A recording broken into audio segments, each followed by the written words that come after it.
an opportunity to live in the US. You know the number of Kenyans who are there. Most of them legally, but quite a number who are not properly documented. President Donald Trump has been very clear that such people will be sent back home. How do you see this affecting Kenya, probably in terms of diaspora remittances and others? Thank you. And once again, morning viewers. When he was elected as the 47th president of the United States sometime in November last year, Donald Trump became the only second president to serve for 2 non-consecutive terms. The last one was a guy called Clever Groveland, who served both as the 22nd and 24th president. Americans called it the big comeback. Now, what does that tell us? It means that Americans had searched and realized that Trump, having served as the 45th president, was the right candidate to get back to office. And it was mainly because of his appeal on a very strict capitalist nature that the Americans elected him, hoping and knowing that he would make America great again. In fact, at his inauguration yesterday, he declared that this was going to be the golden age for the American nation. That means that Donald Trump will always look into America's interests first. Mm-hmm. Where such interests are threatened, he will not give a second chance.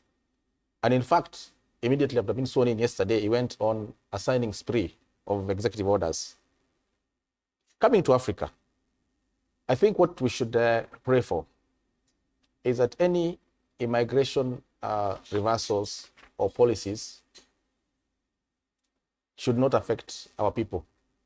But then we also know that even if he says that he's going to deport non-documented immigrants, he's likely to face a lot of legal challenges. The American system is such that you must exhaust all the legal channels. Mm-hmm. And I don't think as a president, he would have all the time and energy to focus on that.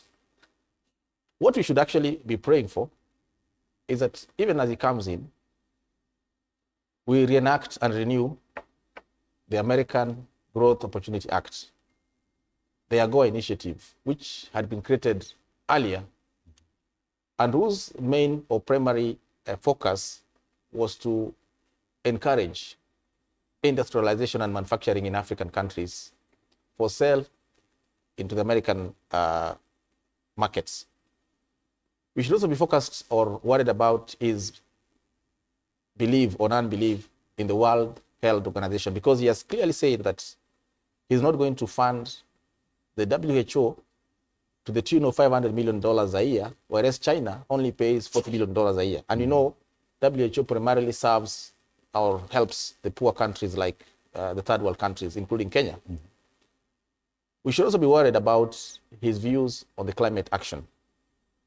Those are the things that immediately affect us: immigration, AGOA, the issue of climate, and then also we should also be worried that increasingly, and when he talked yesterday, he made it clear that he will not give foreign aid just like that. Mm-hmm. We as Kenyans would be most affected if foreign aid was curtailed, because we get a lot of aid through the USAID programs. Mm-hmm. But all in all, I think Donald Trump, having served as a president before, having gone through a trial in court, and having been a businessman himself, his focus will be on the growth of the economy, which ultimately will help our country. Right. Allow me to welcome Gigi Kagombe to the panel. Gigi Kagombe is MP Gatundu.